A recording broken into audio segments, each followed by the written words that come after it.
HF. Et voilà, je vois déjà les supporters qui arrivent dans le chat. N'hésitez pas à supporter votre équipe, que vous soyez pour les M&M Gaming ou pour les Alerion. N'hésitez pas à spammer les emotes s'il y en a. Et n'hésitez pas à spammer le hashtag s'il y en a un aussi. Ou tout simplement les supporter avec des petits mots dans le chat. Évitez les trop gros spams. Tout de même, phase de ban maintenant des opérateurs. Et on décide de sortir dans la composition un Maverick. Bon, le ban Maverick sur Clubhouse, c'est un classique, pas de réelle surprise de ce côté-là. Pour les M&M Gaming, on décide d'enlever un Capitao. C'est aussi là pas une réelle grosse surprise de voir l'opérateur brésilien sorti de la composition. Et enfin en défense une Mira. Une Mira, est-ce qu'elle sera accompagnée de son duo légendaire, le Echo? Dans les opérateurs bannis, ce serait pas impossible que l'on assiste à ce ban. On va voir le Echo, ça sera le Maestro. Le Echo, le Maestro, c'est deux opérateurs assez similaires tout de même. C'est un peu soit l'un soit l'autre. On voit plus souvent le Echo parce que le Echo a toujours cette différence avec le Maestro, c'est que le Echo il peut deny une plante à 0 secondes alors qu'un Maestro, alors techniquement un Maestro peut aussi deny une plante, mais il pourra deny une plante seulement via on va dire, si l'attaquant est low HP. Si l'attaquant est low HP, on peut à ce moment-là potentiellement deny une plante. Et c'est pas radical comme un Yokai Drone, comme un choc de Yokai Drone. Et en parlant justement de ce fameux opérateur, on retrouve Echo et en la personne de Momov pour le jouer. Momov qui l'avait déjà joué pas mal hier, c'était sur Coastline. On se rappelle, hein, les Alarion qui avaient battu la team OGC sur le score de 7-3, si je ne dis pas de bêtises. On va pouvoir partir dans cette rencontre sur un premier round qui va se dérouler en basement. Non, pas en basement, c'est en bar.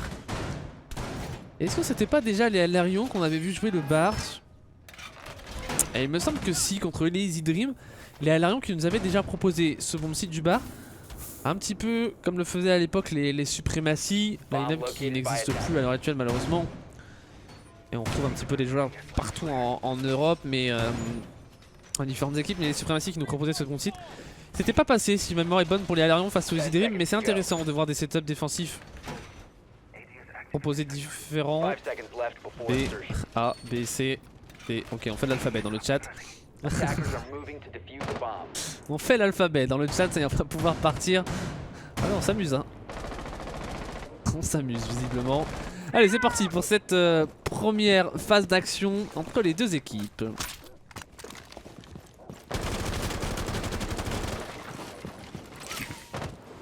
Et on continue à faire un petit peu l'alphabet. On va aller peut-être jusqu'au Z. On est détendu. On est sur les deux équipes les plus en haut dans le classement, mais on est cordial dans le chat. On est même un petit peu en train de troll. Et regardez, Traco qui est même en train d'écrire un petit message dans le chat. Non, pas du tout. On continue, ce sera la petite attraction pendant ce round. On va pouvoir rester de notre côté concentré sur ce qui se passe sur le terrain. On est venu ouvrir ce mur du serveur. On est en bar et en stock, donc ce site où on a un petit peu de verticalité, mais elle est pas hors norme. Elle est pas hors norme, quoique donc sur le bon site, on peut en avoir de la verticalité et on défend le top notamment avec un X-Close, alors que Packbull vient d'être mis au sol. Et c'est peut-être justement par Grégory X-Close Pesanti. 1 minute 40, on a mis un joueur au sol, est-ce qu'il va pouvoir se faire réanimer? Oui, on va pouvoir venir récupérer cette IQ qui va être laissée donc à 20 HP suite à la réanimation de Drake. Et qu'est-ce qu'on fait côté M&M? Qu'est-ce qu'on fait? Et Jonka qui lui de son côté s'insère au niveau de ce stock. Attention, on a Momov qui a fait tomber Nathan et Traco sur Packbull. On prend l'avantage numérique pour les Alarion. Allez, Jonka tout de même qui arrive à rétablir un petit peu la situation. C'était maintenant un 3v4 à négocier pour les attaquants, pour les Britanniques. Alors on a un très bon yokai, il va falloir jouer patiemment, ne pas envoyer les chocs très bons. Et voilà, on donne l'information à Even directement de la position de ce joueur. Et Encore une fois, le jeu d'équipe, le jeu à plusieurs qui fait parfaitement son rôle. On joue bien le coup. Et 35 secondes de temps de jeu. On a un Ivan qui est mis sous pression, il entend la position de ce joueur, on l'envoie les pré-fire. On a un Das qui va arriver dans le dos et peut-être normalement récupérer Ivan. Non, on a réussi à passer du côté du castle. Et on tombera tout de même enfin sous les balles de Das. C'est un 2v3. On ne comprend pas d'où ça vient. Ici Xcos qui prendra le kill sur Dats. Voilà le finish. Il est pris. Le duel ici entre Dats, Drac et Xcos. Je vais y arriver. On fuit le duel pour Xcos. 10 secondes. On drop en garage, mais c'est trop tard maintenant pour pouvoir remporter ce round. Dès la première manche qui tourne à l'avantage des Alerion. 1, donc 0 pour les M&M Gaming.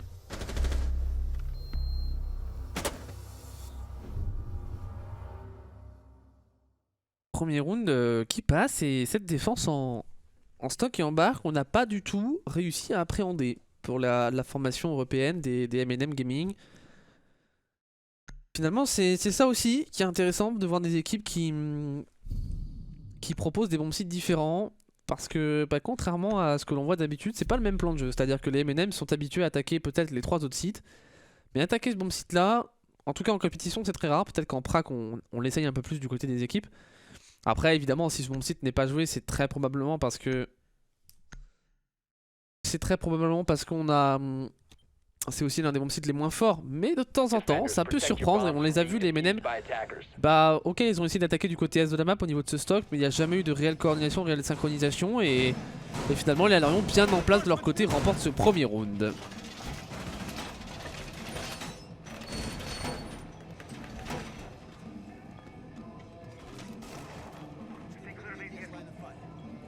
Et on retourne on va en basement pour être un peu plus précis sur ce deuxième round. L'église et l'armurerie qui vont être défendus par les Français d'Alerion. Encore la présence d'un Echo dans la composition, forcément le maestro est banni. Avec un Echo open, on est quasiment obligé de le jouer. Il est tellement important, cet opérateur, avec ses yokai drones. Accompagné ici d'une Valkyrie qui va pouvoir donner de l'information. Est-ce qu'on va avoir du roaming pour les Alerion? J'en ai pas l'impression. Les 5 joueurs qui vont être quasiment sur bon site avec potentiellement une légère étendue au niveau de ce bleu, mais on est quasiment sur le bon site. C'est un peu comme l'étendue en serveur lorsqu'on est sur le basement de banque. Un peu dans la même logique. Les basements qui sont finalement des sites en général sur lesquels on peut faire du turtle. Hein. Et Ivan qui va prendre le premier kill sur Dats. On fait tomber la Zofia. Et du côté d'Edgar Ivan Imbert. Un bon premier kill pris. Et par où a-t-on pris ce kill? Et par où est tombée la Zofia? Bonne question. Date qui est un petit peu déçu. Peut-être mort peut-être au niveau du bleu. Je ne sais pas. Je ne sais pas. Au niveau du garage. Au niveau du garage, on a pris un C4 pour la Zofia. Voilà, on a la réponse sous les yeux. Une minute qui viennent de s'écouler. On est maintenant en situation de 5v4. Avantage numérique aux Français. On tourne sur les drones pour Drac. Nathan avec Saibana qui va avoir pour rôle d'ouvrir les trappes. Pas de Khalid en face, donc pas d'inquiétude de ce côté-là pour la formation des M&M. 30 maintenant, restante, on descend en escalier main.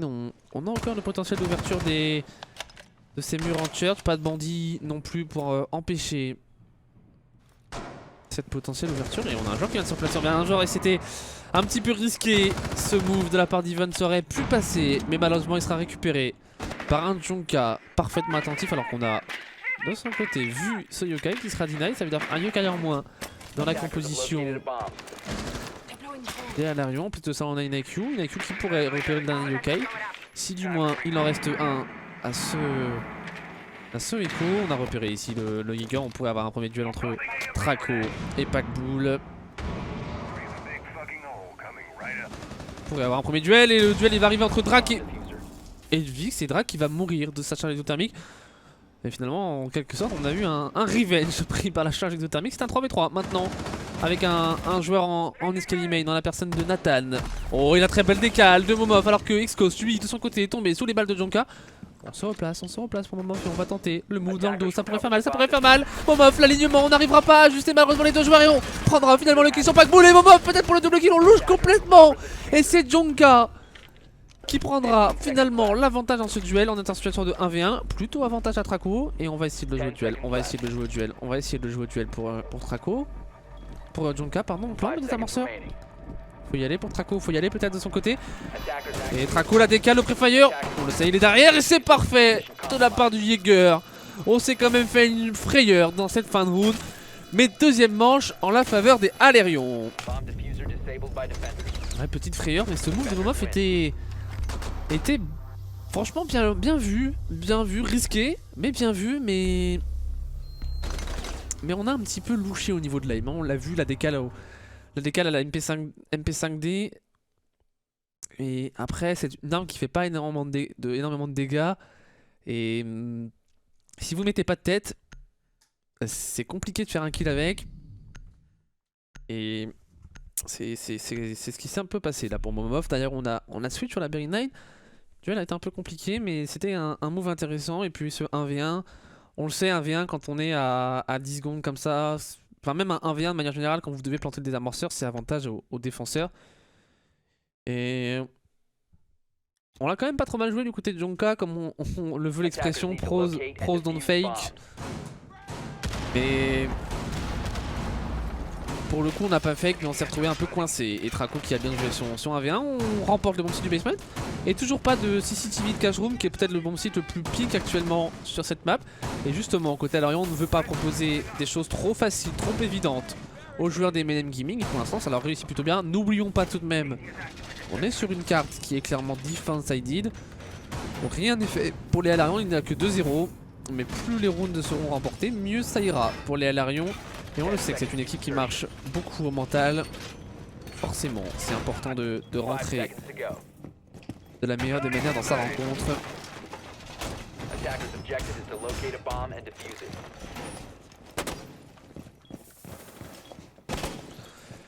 Avec dans la composition défensive un castle, pas de surprise de ce côté là.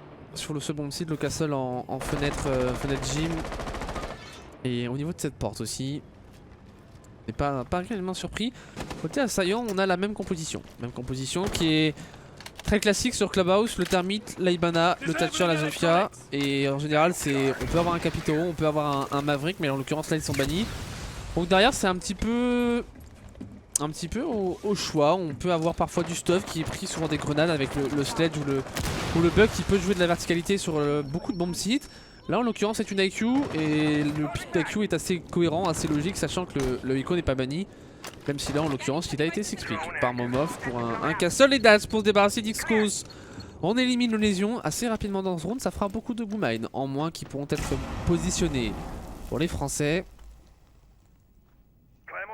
Prends l'entrée kill et est-ce que ce serait pas le premier round enfin où on arrive à prendre le premier kill pour les M&M? Peut-être, de quoi les lancer dans leur rencontre et c'était sans compter sur un Traco qui est venu récupérer le Termite sur une sortie.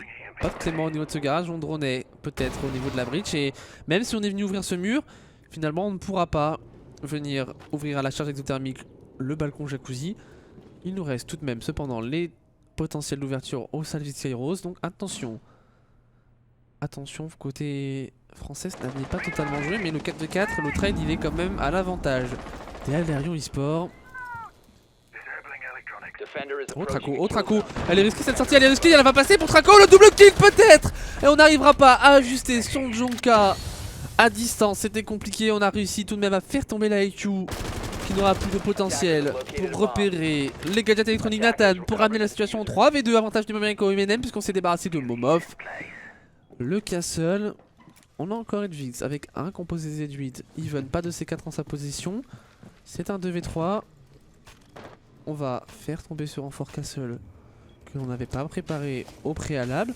3v2, le désamorceur entre les mains de Dats, un premier composé Z8 et un dernier composé Z8 qui pop au niveau de cette porte de la gym, de la master pardon. Et on va essayer de push de manière un petit peu synchronisée. On a vu la tête even, c'est dommage pour le bandit et Djonka pour se débarrasser d'Advix. Premier round remporté par les attaquants, par les M&M. Et si seulement cette moins de Traco était passée, ça aurait pu changer le round.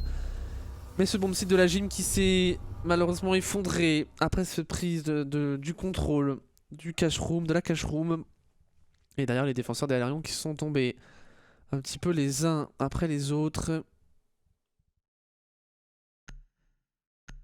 Et ça fait un premier round de défense perdu par les Lyon. Alors, premier round de défense perdu sur la rotation des 3 bomb sites. On peut repartir sur un bomb site, sur n'importe lequel des bomb sites. En l'occurrence, ce sera la première fois que l'on ira en CCTV et en cash room.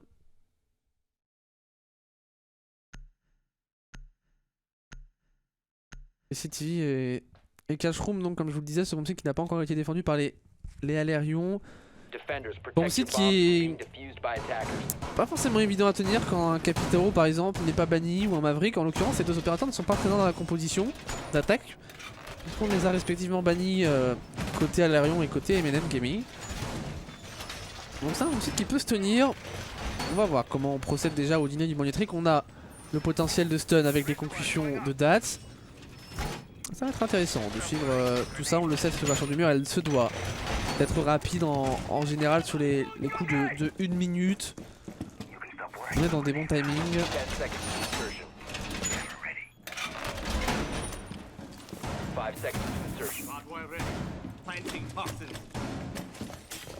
Attackers are moving out to locate a bomb and defuse it.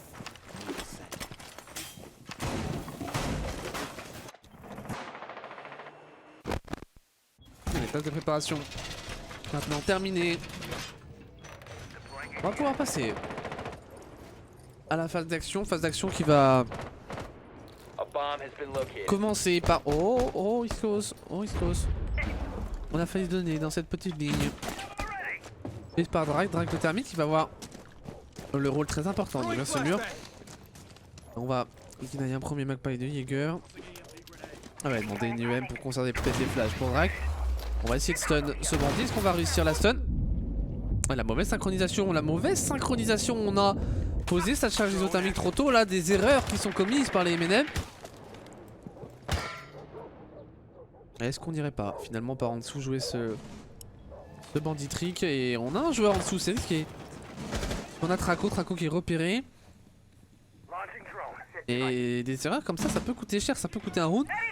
Même si parfois on voit des équipes qui n'ouvrent pas parfois des murs renforcés et réussir quand même à remporter des rounds. Mais c'est typiquement les genres d'erreurs qui peuvent vous faire perdre un round. Even qui est venu se positionner de l'autre côté. On a plus d'UM du côté de Jonka. Si, on a encore une UM et on pourrait finalement venir ouvrir ce mur. Mais j'ai pas l'impression, c'est vers quoi on se dirige pour les M&M. Et on est en 5v5, regardez, on a perdu quasiment 1 minute 30 et on a pris l'information de ce bandit. Il n'y aura pas de bandit possible pour Even. Ah, c'est un petit peu dommage, d'avoir lâché la position pour le bandit. On est obligé de se replacer derrière ce shield. 5v5, on a ouvert le mur, mais on a quasiment fait perdre 2 minutes aux assaillants. Il va falloir maintenant être solide. Attention, X-Cos, on le voit, peut-être un petit peu gourmand sur son mauvais Moumaf qui est au sol. Mais heureusement, il y a Even pour ramener la situation 4v4 après ce kill sur Dats. Et Momov qui en plus de ça va pouvoir être relevé. Et il a un rôle très important, notamment pourquoi pas du vidéo de la plante. Surtout que le temps est en train de courir un petit peu. Packbull pour se débarrasser d'Edvix. On va tenter la sortie. Il y a une Claymore. Est-ce qu'on a un joueur à l'extérieur? Non, il n'y a aucun joueur au niveau de ce balcon. On est pour l'instant au niveau de l'office, du workshop. Et Jonka pour se débarrasser de Momov qui était très low HP.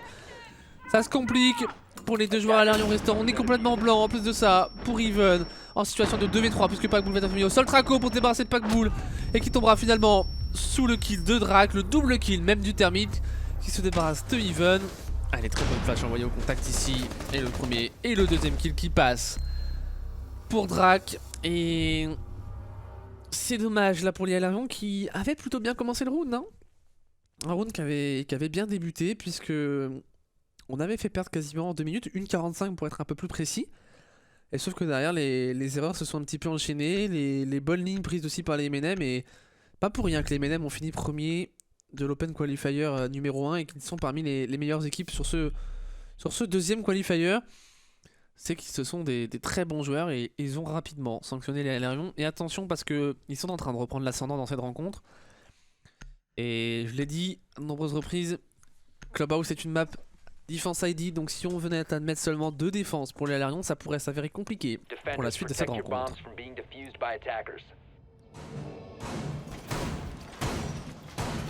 et Défense en basement. Et Défense en basement on propose déjà une adaptation. Et ça c'est toujours intéressant. Quand on perd un bomb site, on voit beaucoup d'équipes qui vont perdre un bomb site et qui vont finalement reproposer la même chose et reperdre le bomb site. Voilà, quoi de mieux que proposer une adaptation, notamment ce Kaïd. Et si on n'a pas l'information de ce Kaïd pour les assaillants, et ben on pourrait se faire avoir comme ça une charge de Skyros, même si on a finalement beaucoup de hard breach avec le combo d'opérateurs qui est Iban Intermite. Là on pourrait se faire peut-être une petite erreur. On les a vu, les MNM ils sont pas à l'abri de commettre des erreurs, notamment sur le round précédent. On va voir ce que ça donne, est-ce que ce sera suffisant pour remporter ce round, la présence de ce KI dans la composition. Rien n'est dit, rien n'est fait.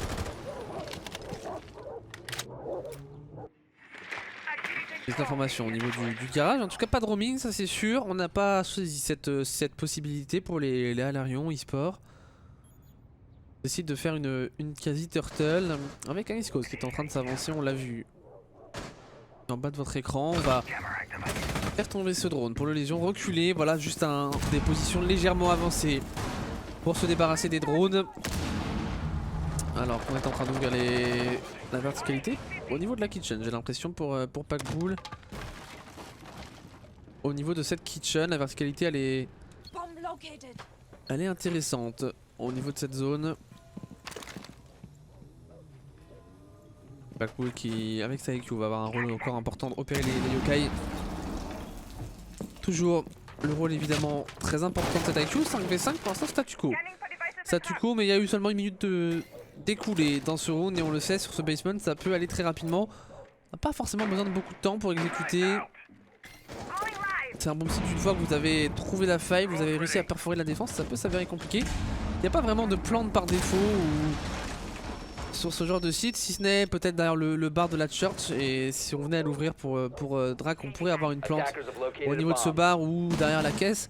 Mais mis à part cette zone là, c'est un bon site où on a souvent des équipes qui n'hésitent pas à push de manière synchronisée, que ce soit par les Scalimane ou le bleu, on va voir. En tout cas on a un joueur en bleu, la personne de Packbull qui encore une fois va essayer de jouer le duel avec Traco. Pour l'instant on swap un petit peu sur les drones pour essayer de voir s'il n'y a pas des potentielles remontées. On a les stuns de Daz pour éviter un potentiel ballistique qu'il n'y a pas pour l'instant, mais il y en a un impact trick. Et impact trick qui est passé. Impact trick qui est passé, il nous reste une charge exothermique. Est-ce qu'on a encore de quoi deny cette charge?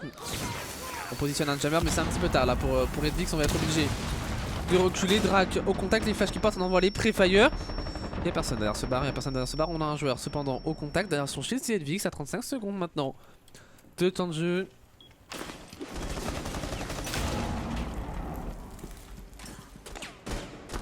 Traco qui tient le bleu.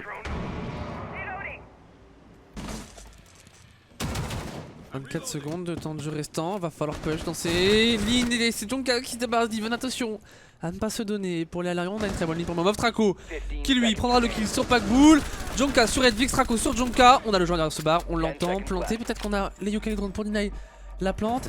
Et on est trop loin, il est trop loin ce yokai, on a un joueur au sol, Traco qui push, Traco pour prendre le kill sur Dats, Traco peut-être pour le deuxième kill, Traco qui tombera sur les balles de Drac, c'est une situation de maintenant de 1v1 puisque Xcos est au sol. Non, Xcos a 1 HP. Xcos a 1 HP, donc c'est une situation de 2v1 pour les Alarion. Il ne reste plus que Drac en vie, on envoie les préférés pour Momov. Il faut pas choke ce round, on a clairement l'avantage. On arrive dans le dos. Ça n'était pas lu du tout par les MNM et par Drac. Et 3ème round remporté par les Français de Alarion.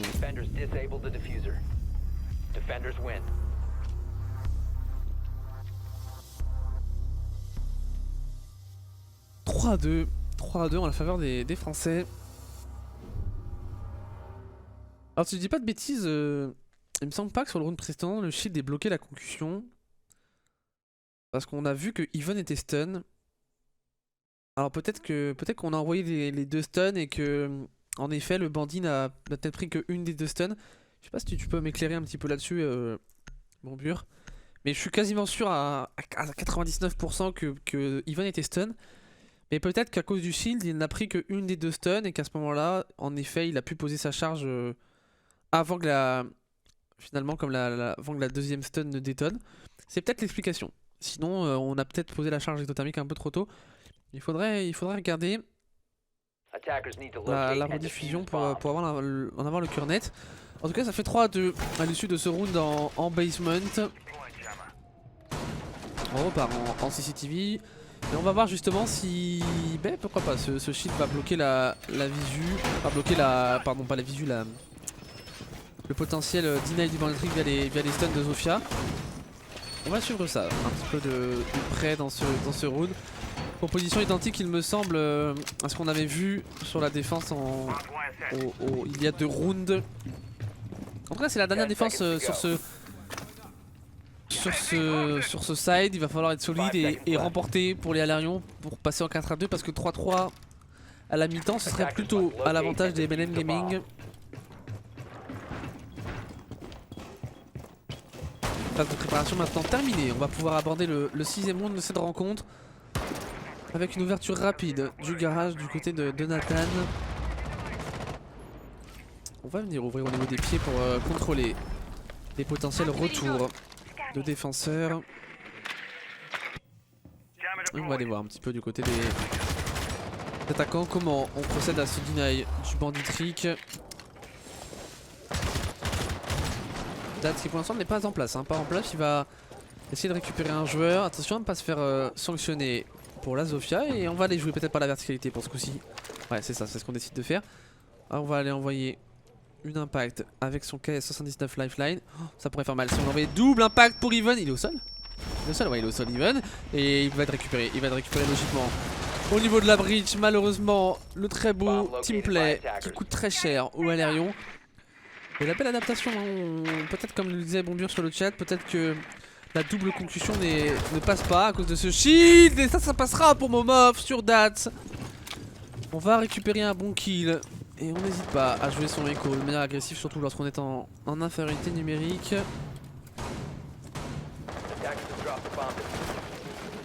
Et la rotation est opérée pour les attaquants. On va aller jouer ce workshop, c'est... Beaucoup d'équipes nous font ça maintenant, on n'essaie pas forcément de prendre ce garage, mais on va avoir une rotation qui est opérée au niveau du workshop pour mettre finalement 2 points de pression pour... on cherche un yokai drone qu'on ne trouvera pas pour l'instant. On n'hésite pas à mettre 2 points de pression pour prendre un petit peu la défense en étau et resserrer la pince petit à petit. Oh, Momov, il a une excellente ligne. Si on avait la mauvaise idée de se présenter pour Drax, ça pourrait faire mal. Il a perdu quelques HP justement sur cette décale. Oh, et la décale elle a été prise par le mute. Et on va essayer d'aller chercher son kill. Il est un petit peu gourmand. Lightwix récupéré par la fenêtre. C'est dommage parce qu'on va en plus de ça pouvoir les réanimer. Le termite. Ouais, pas forcément le meilleur move là qui a été fait par le mute, c'est dommage. On l'avait mis au sol, on l'avait compris, mais est-ce qu'on avait réellement besoin d'aller le chercher? Il va quand même faire perdre du temps, ce joueur en position de DBNO. 4v3 si on relève Drac, mais 4v3 à seulement 25 secondes de temps de jeu. Des amorceurs qui sont dans les mains de Nathan. Et on va jouer par ce cache, il va falloir tenir cette entrée. Est-ce qu'on a... Oh, on a personne qui tient cette entrée en cache room? Si. Un jour au niveau de du serveur en la personne d'Xcos. Xcos justement pour se débarrasser de Nathan. Xcos peut-être pour le double kill. Et on va prendre un kill à la goumane. C'est passé devant lui. Junka qui se débarrasse de Momov. C'est un 2v2 maintenant. Packbull sur Traco.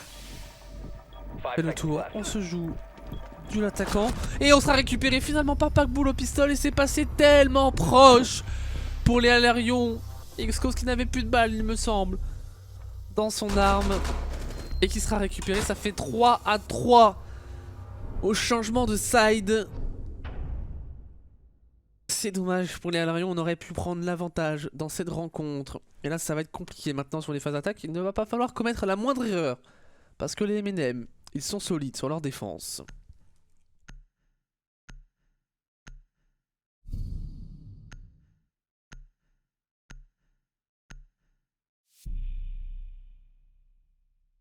Ils sont solides sur leur défense. Et on va suivre la fin de cette rencontre avec attention parce que ça pourrait être une victoire française, mais on n'en est pas encore là. Et les Alarions qui avaient joué les E-Dream sur Clubhouse et ça avait complètement ils avaient complètement lâché la rencontre après un 2v5 perdu. Pour l'instant il n'y a pas eu de réel throw pour les Alarions finalement. Il n'y a pas eu de vrai throw dans cette rencontre.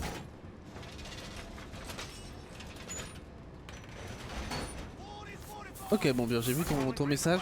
Bah écoute, ça sera intéressant d'aller voir ça dans la rediff. Après, peut-être qu'on a tellement. Enfin, on a peut-être bien positionné ses concussions qu'on a réussi quand même à stun le bandit. Il y a peut-être un petit pixel à avoir avec le lanceur de Zofia. Je ne sais pas, on n'aura pas la réponse en tout cas sur le chat pour 5 seconds left. à l'heure actuelle.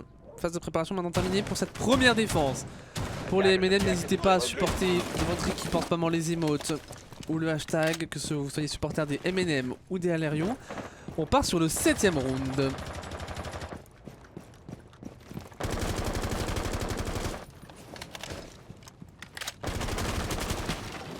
Septième round où on voit une composition classique. Hein. C'est ce que je vous ai dit tout à l'heure. Hein. On a le quatuor quasiment inséparable. Zofia, Hibana, Thermite, Thatcher. Des opérateurs qui sont quasiment tout le temps présents parce que la majorité du temps on bannit un Capitao et un Maverick. Et puis derrière c'est soit un bug, soit une IQ qui peut être jouée si on a un Echo qui est open. En l'occurrence pas d'Echo joué dans la composition des défenseurs, une Valkyrie, mais on a déjà une. On a Black Eye qui a été repéré. Oh attention, attention, on a tenté le C4 et on l'a pas entendu pour Edvix ce C4 et on a avancé dans cet escalier. Mais c'est dommage là pour le bug.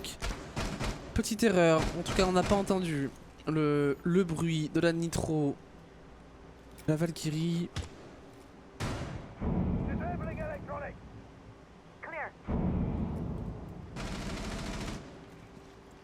On est bien positionné pour Jonka en bleu. Une 45 au compteur, avantage numérique pour les MNM. Un Traco qui avance au niveau de cette chaudière. On peut faire reculer un petit peu, on temporise maintenant. C'est un round important, hein. C'est ce genre de round charnière au moment du changement de side qu'il ne faut pas perdre. Non, encore le contrôle du tunnel pour Nathan. Et les 5 joueurs qui sont sur bomb site. Les Alerion qui sont en train de leur côté d'avancer doucement mais sûrement. On a réussi à ouvrir ce mur. Est-ce qu'on a réussi à ouvrir ce mur? C'est une bonne question. On va encore réaliser un impact trick du côté de Drac.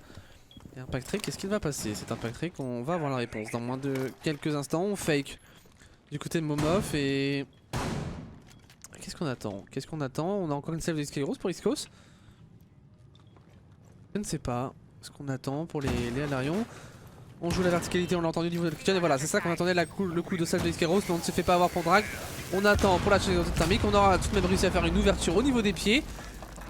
Mais le bon impact tricky passera de Drac, situation de 4v5, composé Z8 qui pop pour Packbull. Il en reste encore 2 à utiliser.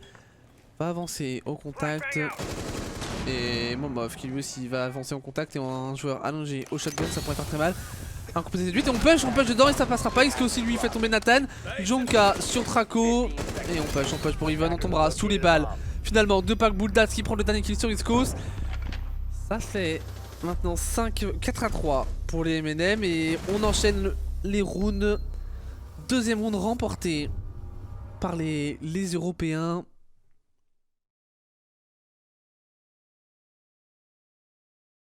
Et les Alerion qui sont un petit peu dans une situation compliquée. Maintenant, ils essaient d'attaquer.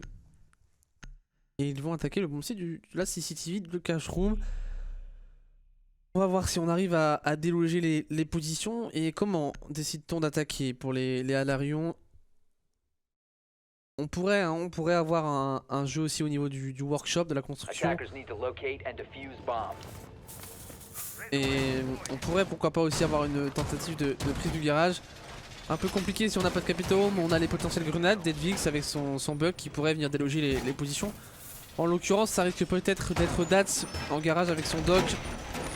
Et on décide de pas jouer un maestro qui est laissé ouvert dans la... Non, pardon, qui est banni, donc je n'ai rien dit, on décide de ne pas jouer un Echo. Mais pour compenser l'absence d'information, on va jouer une caméra bulletproof pour Dats, mais un style de jeu assez agressif proposé par les MNM. Implique un peu de confort pour Dats qui directement va prendre les caméras.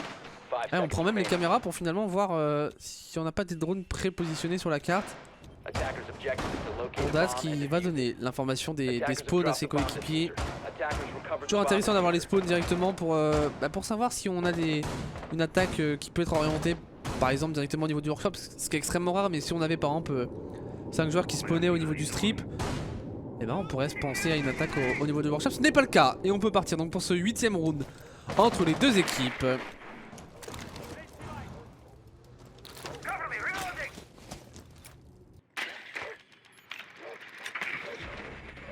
Et Drak qui se défait de Hedvix, le bug qui ne pourra pas déloger des joueurs avec ses grenades. Et il est mort par où? Il est mort par où le bug? Mais Drak qui est en garage. Ah ouais, on s'est inséré rapidement en stock et on est venu se faire récupérer par une... Est-ce qu'on n'avait pas fait un bullet hole? Est-ce qu'on n'avait pas fait un bullet hole? J'en ai bien l'impression, j'en ai bien peur. Pour les Français, on va deny le bandit trick par au-dessus. Nathan qui est complètement stun. On va reprendre position dans cet escalier.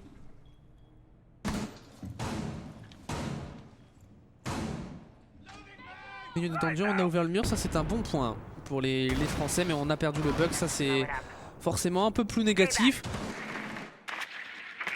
On essaye de prendre un peu d'informations maintenant au niveau de ce garage. Garage qui est joué par Drak, qui sera sanctionné par Iskos, position agressive. Récupéré par la Ibana. Traco qui lui n'a plus de possibilité d'impact le sol, mais il va peut-être pouvoir essayer de trouver un défenseur par les trous au niveau de ses verticalités. Et attention parce qu'il me semble avoir vu un joueur en roaming, c'est Jonka. Et Jonka, est-ce qu'il va revenir dans le dos de Traco? Mais Traco sur site, au contact, il récupère Nathan. On n'a pas boule au sol sur Even et tué par Even, et on est en 2v4 maintenant. Iskos qui est au sol de son côté sur site, donc c'est un 2v3 et Das bien bloqué en garage. Il y a peut-être un Jonka qui pourrait faire mal pour son retour. On a un ping par en dessous, des pings qui partent. Ça part un peu de partout, mais des travers qui ne connecteront pas parce qu'on a déjà bougé Das tout de même pour se débarrasser de Traco. Situation de 2v3, il n'y aura pas de Riven sur un Das, c'est très low HP qui va peut-être pouvoir se heal de son côté. Maintenant c'est une situation de 2v2 puisqu'on prend le finish sur Iskos. Il va falloir essayer pour Ivan et Momov, les deux derniers joueurs restants. On envoie les Free Fire. Le Jaeger, il s'est annoncé clairement et on a reculé Momov qui fait tomber Dats. Momov qui envoie les Free Fire de son côté, 1v2 pour le Jaeger. Jonka, on continue d'envoyer les Free Fire et c'est Momov pour le double kill qui en termine de ce round. Et belle maîtrise dans l'exécution et la progression sur Bomb Site, et j'ai été très surpris de retrouver les joueurs sur Bomb Site. Et alors les MNM qui se sont fait avoir comme des bleus, littéralement. Alors avec ce push de Traco, presque un push de ranked au niveau de cet escalier, mais voilà, c'est parfois des choses qui passent. On est un petit peu naïf en compétition, on se dit que ça va pas venir de là à ce moment-là du round, et finalement on se fait avoir, peut-être pas assez de stuff aussi au niveau de cet escalier. Et malgré le bon entrée kill pris par Drak, ça ne suffit pas et on perd ce round, et ça permet aux Français de revenir directement dans la rencontre. On est pour l'instant à 4 partout. Attackers need to locate and defuse bombs. 4 partout et on repart. Dans CCTV et Cash Room.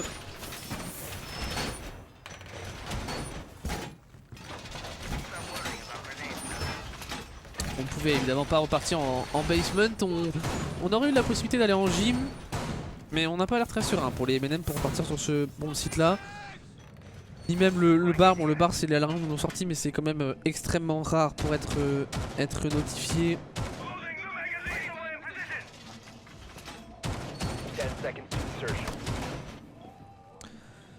Et on va voir un petit peu ce qui va être proposé par les MNM. On a peut-être un petit spawn kill tenté par un Nathan. Un bandit, est-ce qu'on va vraiment avoir un bandit trick pour le bandit?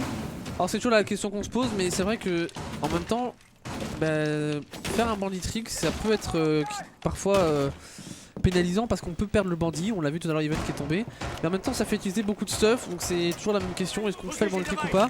Et là en l'occurrence si on prend le bandit, c'est probablement pour faire le bandit trick, et ça risque de faire utiliser une IEM au moins à Ivan, de faire utiliser des stuns de Traco, donc c'est toujours intéressant parce que tout ce stuff là qui est utilisé pour deny le bandit trick ne pourra pas être utilisé par exemple dans une exécution finale. Et en parlant de stuff, on va envoyer du stuff au niveau de ce bleu. On a un Magpie qui a été positionné pour récupérer les concussions de la Zofia, et Traco qui va tenter son duel, les Free Fire qui partent pour Jonka. On a un duel entre Traco et Jonka. On est droné pour le Jaeger et on joue très agressif, on se repositionne, il va tenter de reprendre la ligne, il s'annonce, Jonka, il renvoie les pré-fire sur Traco. Et on n'arrivera pas à récupérer ce Jaeger. Pour l'instant dans le duel on ne sait pas échanger le moindre HP. Located by attackers.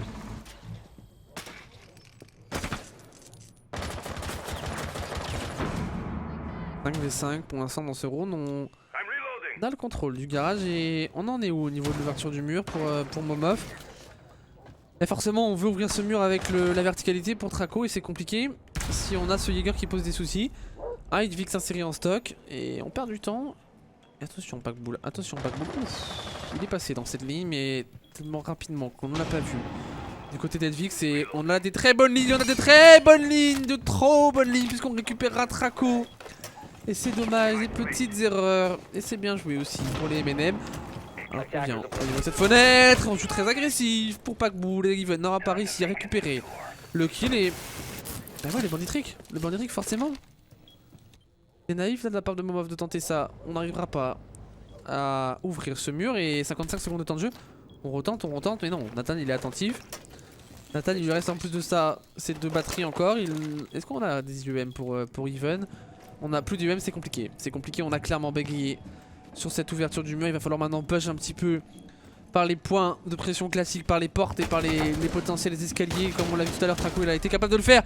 Et c'est Jonka pour le double kill sur Even et Vix avant de se faire revenge. Enfin par Iskos. Situation de 2v4 maintenant. Et on a réussi tout de même à ouvrir ce mur finalement pour Momov. Nathan qui a retiré ses batteries. Alors qu'on envoie une stun qui ne passera pas. On fait tomber le Yokai Rune 15 secondes. Il va falloir push sur les lignes des défenseurs. 2v4 maintenant. Pour les attaquants, on est blanc du côté de Momov. On tombera pour Nathan et pour Ixos, pardon, et Senrak. On le finish sur Momov. Et que c'est dommage d'avoir autant galéré sur son deny de Banditrick. Là où au premier round on avait facilement investi le lounge et on avait deny par en dessous le Banditrick. La bonne adaptation des MNM qui ont décidé de ne pas laisser la possibilité au Alerion de prendre ce contrôle du rez-de-chaussée. Et ça a posé beaucoup de problématiques. Les Alerion qui n'ont jamais réussi à déloger Seeger, jamais réussi à prendre le lounge. Il aurait peut-être fallu y mettre plus de monde. Pourquoi pas un joueur aussi qui aurait pu jouer par la chaudière par en dessous pour récupérer Seeger. Et finalement on a eu que Traco qui a joué un petit peu en 1v1 sans duel, c'était du 50-50 et on n'a jamais réussi à déloger Seeger et on perd un petit peu le round là-dessus. Pour les Alarions ça fait 5-4, attention parce que le prochain round remporté ça pourrait faire balle de match pour les MNM. En plus de ça le basement et on l'a remporté en premier round.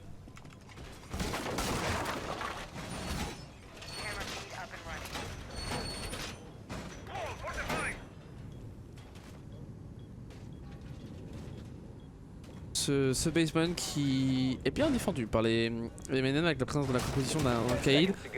Kaïd en plus de ça qui joue avec ses impacts, donc c'est toujours intéressant pour notamment le T9 des chariots thermiques, surtout qu'on voit que les Alarions ont vraiment cette volonté de jouer finalement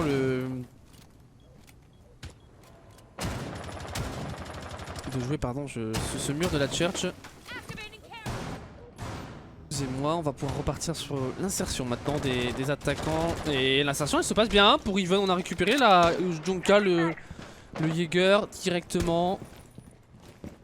Sans pression pour le Thatcher qui joue un bon premier kill, une électro-riff, on l'a entendu positionné. On ne se précipite pas pour Even, on va jouer intelligemment son stuff, prendre l'information.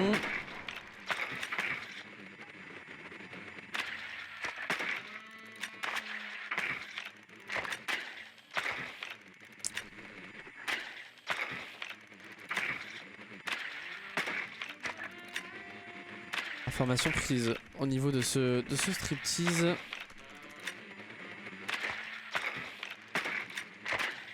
Beaucoup de droning, opéré par les Français. On ne veut pas commettre d'erreur évidemment, mais on a bel et bien l'intégralité des joueurs qui sont sur bomb site avec un Hidevik qui... Ah oui, qui est au contrôle de l'escalier main depuis le top. au contrôle de Skyman depuis le top pour Edvix. 2 minutes 30, on va voir si on arrive à trouver les solutions, cette fois-ci les clés pour déloger les joueurs et leur position. Peut-être avoir un contrôle du bleu pour être intéressant. Et Nathan il est repassé, dommage de pas pouvoir l'interceptionner là. Oh, et on va récupérer le joueur par où? Eh, Even qui l'a mis au sol depuis le mémorial. Attention, on avance. Xcode qui se débarrasse de Dats. C'est Even qui n'arrivera pas à ajuster son shoot sur Drag. C'est finalement le Kaid qui récupère le kill. Situation de 4v3, 4v2 après ce kill de Traco. Et les deux joueurs qui ont à peine plus de 50 HP à eux deux. Et il ne reste maintenant plus que Drag en situation de 1v4 qui tombera sous les balles de Momov. 10ème round remporté par les Alarions qui n'ont pas dit leur dernier mot dans cette rencontre. Et finalement, Even qui prend un très bon premier kill. Even qui met un joueur au sol derrière, c'est quoi de mieux pour mettre son équipe en confiance en ce début de round. Et puis ce push au niveau du bleu qui a été la solution. On a envoyé 2 joueurs pour faire la différence et ça a mis de la pression supplémentaire dans le dos de la défense. Et cette pression supplémentaire, elle a été suffisante pour les faire douter et finalement les faire plier.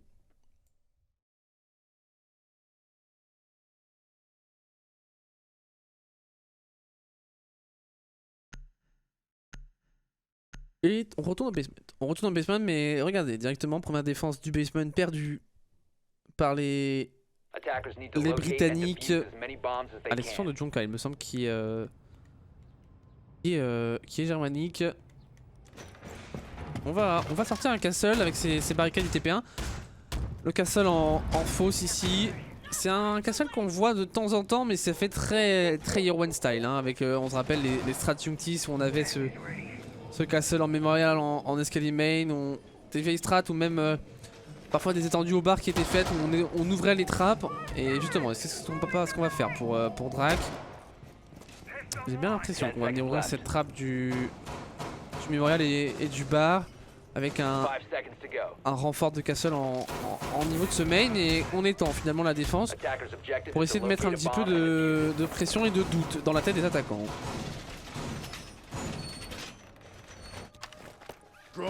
Allez, il y a Alarion qui...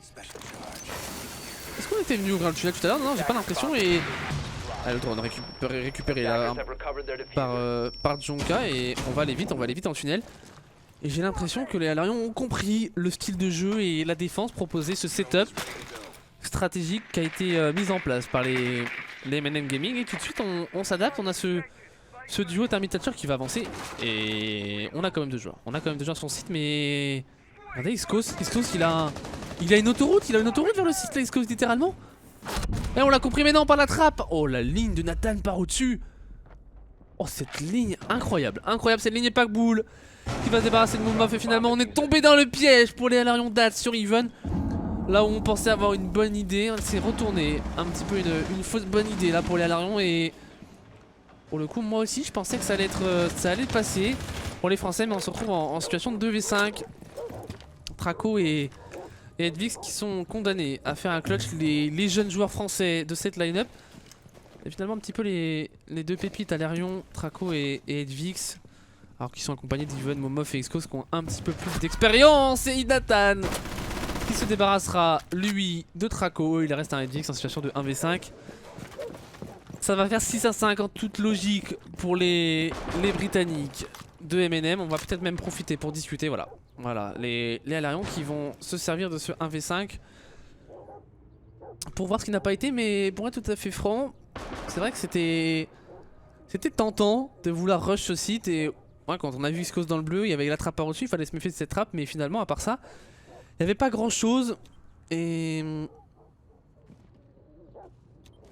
c'est vrai que ça pouvait se tenter. Et derrière, on l'a vu, hein, la ligne de Nathan par au-dessus.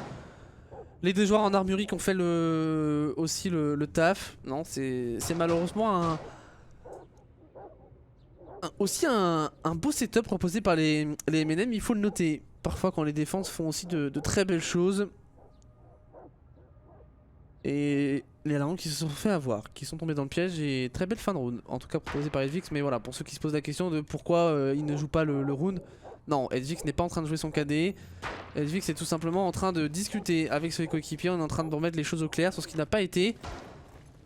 sur ce dernier round, puisque ça va faire balle de match, il va falloir être solide dans les têtes et ne pas tilt. À ce moment là on tente la sortie, oh, on n'arrive pas à ajuster, pour Edwix. Nathan qui va tenter tout de même d'aller récupérer le kill. 10 seconds to go.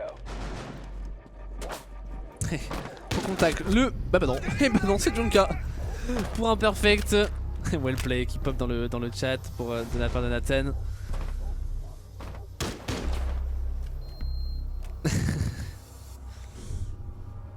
Et forcément, ça fait un petit peu rire les MNM. On n'a pas joué ce 1v5 et ça repart pour un petit alphabet.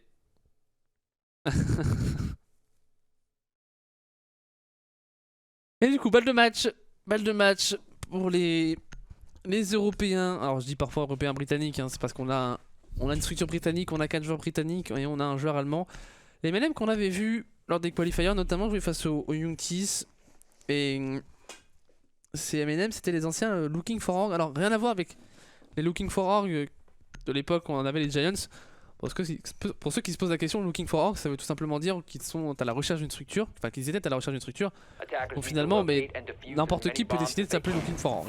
Donc c'était les anciens, les LFO à l'époque des Open Qualifiers. C'est un petit peu pour ceux qui se posent la question, parce qu'il y a beaucoup de gens qui pensent que les Orgless correspondent à une structure. Mais non, les Orgless c'est pareil, ça veut juste dire qu'ils n'ont pas de structure. Tout simplement. Voilà les petites choses mises au point. On peut partir sur le 12e round. Dans cette rencontre, les trous encore préparés par le shotgun de Pakboulem 590 à 1. Et on va voir si on arrive à trouver la solution cette fois-ci. Et à noter dans la composition l'apparition d'un montagne. En la personne d'Even, le capitaine. Capitaine et... Alors il me semble avoir vu sur le chat que Momov était le leading game hier.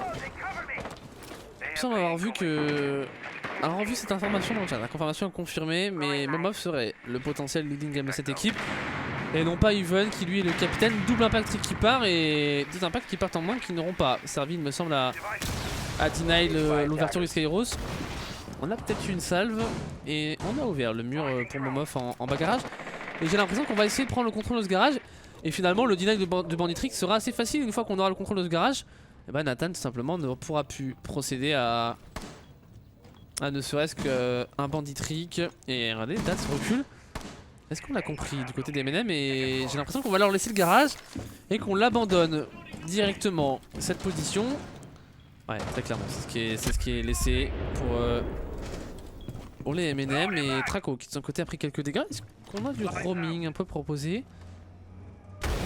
Ouais, on a Drag Jonka toujours dans cette même position au niveau du launch, c'est intéressant. Et il va falloir se méfier, Attention, East Coast là, est-ce qu'on a un contrôle du launch? Et on n'a pas de contrôle du launch, la Jonka il pourrait faire très mal dans le dos. Il va falloir le retenir, ce défenseur, c'est très important. Mais on voit beaucoup l'adaptation et Dats qui va faire tomber Even. On a repris le garage finalement, X-Cause pour faire tomber Jonka. Dats qui est laissé à 1 HP. Oh la grenade, Bah bonne nuit Dats qui va récupérer par la HE du Buck, du Canadien, du JFT2. 15 maintenant restantes et on a pris l'avantage numérique 4v3. Ça peut encore passer très clairement pour les Français. On a l'avantage en face de ça. Est-ce qu'on a un C4? Oui, Nathan qui a un C4 dans sa main. Avec le très joli skin des Navi en sa possession. Et le C4 voilà logiquement qui va être joué par en dessous. Drak avec son ACOG qui va avoir fort à faire pour essayer peut-être de retenir une insertion. On n'a plus le montagne mais voilà on peut enfin ouvrir ce mur.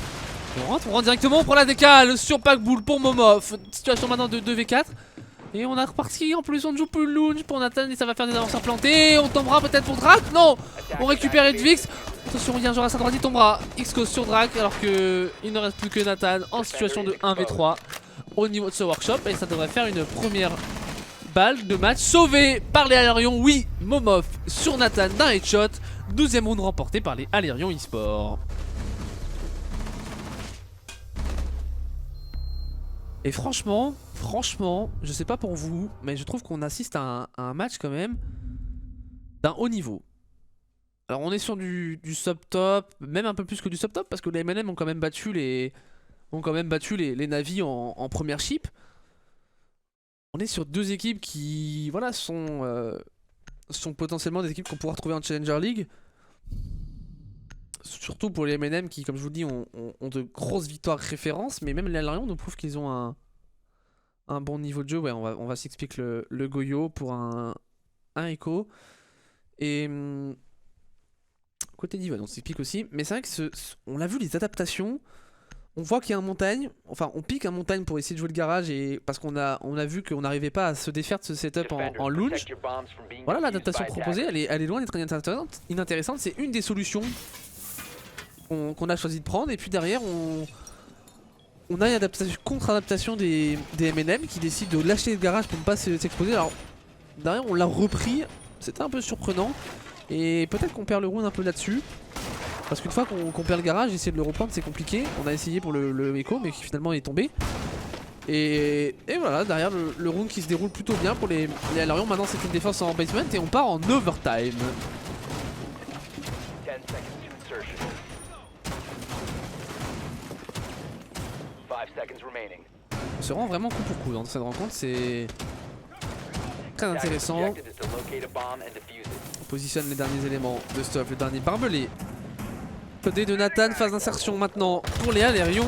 On est sur le 13e round de ce Open Qualifier numéro 2 pour le Six Invitational 2020. On le rappelle, Open Qualifier qui donnera lieu, enfin les 5 Open Qualifiers qui donneront lieu à des places pour le Close Qualifier. On retrouvera les équipes de Challenger League et de Pro League qui ne sont pas encore qualifiées. Et les MNM qui ne sont pas repartis sur la défense, on va dire leur défense numéro 2 en basement, mais qui ont préféré repartir sur la stratégie basique, telle qui est passée une fois et qu'ils ont perdu une fois. Après c'est pas bête non plus de leur part, parce qu'on peut se dire que les Alarion ne se feront pas avoir encore une deuxième fois par ce piège qui a été tenté. Et donc c'est vraiment des adaptations, contre-adaptations qui sont proposées et des équipes qui sont bien en place sur leur carte pour l'instant.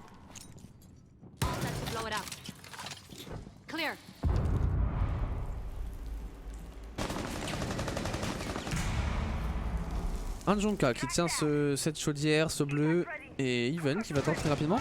On l'a pas touché dans la composition, c'était une petite prise de risque, sachant qu'on a un Kaede et ses électrogriffes, mais la gridlock elle est très intéressante, notamment avec ses Track Stingers, les Dark Tracks pour pouvoir limiter la progression des défenseurs et pouvoir faire aussi énormément de bruit et pourquoi pas masquer une potentielle plante du désamorceur. En tout cas, il lui reste un dernier Trax. Non, on va s'en servir pour essayer de bloquer ce couloir. Ça peut être intéressant pour. Et qu'est-ce qu'on attend? On va. Ok, on va ouvrir le mur pour Traco. Et qu'est-ce qu'on fait? Est-ce qu'on n'essaierait pas de jouer cette armurerie? On envoie une smoke et c'est intéressant. On va rush tellement sur le bon site pour Even et. On a un joueur, c'est. Et Dats il est en train d'impact trick pendant que c'est en train de planter des amorceurs. Packbook qui a fait tomber Trago et des amorceurs qui va être planté au nez et à la barre de la défense. Even qui est laissé le HP, Dvix qui tombera au sol et Momov qui lui va tomber sous les balles de Jonka. 5v2, c'est malheureusement un round qui devrait tourner à l'avantage des MNM à moins qu'on arrive à tenir ce 2v4. C'est compliqué pour East Coast et Even. Et on désamorce et par au-dessus on ne le voit pas et on prendra finalement les deux derniers kills. À la fin, c'est parti dans tous les sens. J'ai eu beaucoup de mal à suivre cette fin de round. Et je pense qu'on a eu beaucoup de mal aussi à comprendre ce qui se passait, que ce soit côté MNM ou côté Alarion. Et c'était risqué. Et finalement, est-ce qu'on n'a pas fait cette plante du désamorceur pour Even un petit peu tôt dans le round? Parce qu'honnêtement, le move était intéressant. Je sais pas ce que vous en pensez, mais le move était intéressant. De venir smoke le couloir, d'envoyer les Dark Tracks et d'essayer de push ce bomb site. Mais finalement, est-ce qu'on n'aurait pas dû peut-être jouer un peu plus sur la verticalité au niveau de la kitchen pour déloger les joueurs, peut-être avoir un joueur en tunnel pour mettre une pression au niveau de cette armurerie supplémentaire? Il y avait de l'idée, mais il manquait ce petit quelque chose pour que ça se passe mieux dans l'exécution, parce qu'on a réussi à planter des amorceurs, mais ça c'est le genre de round qui se passe de nombreuses fois. On plante le désamorceur et parfois quand on plante des amorceurs, si on se retrouve d'ailleurs en situation de 2v4 comme là, c'est compliqué quoi, la priorité numérique à tenir un désamorceur planté.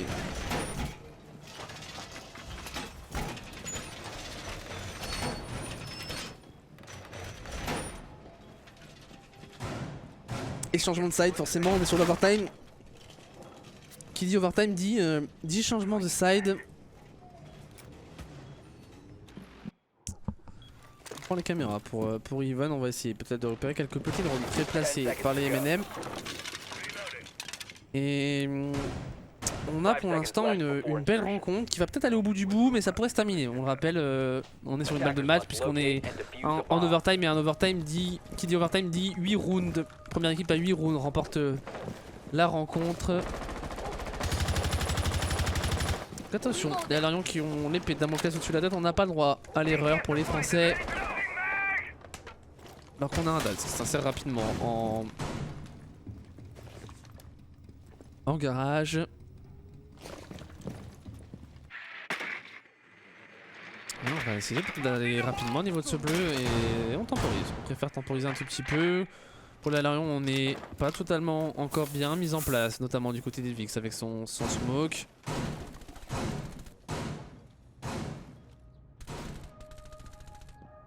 Et la compo de la présence d'une IQ, on l'avait pas joué jusque là, la IQ. Si, on l'a joué sur les phases d'attaque tout à l'heure des MNM, si ma mémoire est bonne. Et attention, on a un joueur Riscos qui va tomber sur les balles de Nathan. On a tenté peut-être de récupérer quelques drones en jouant agressif au niveau de cet escalier main. Et malheureusement, le lésion récupéré là, et ça fera des Goumailles en moins à positionner, à préplacer. Et ça, c'est un bon pic récupéré par les MNM. On a l'ouverture ici du plancher.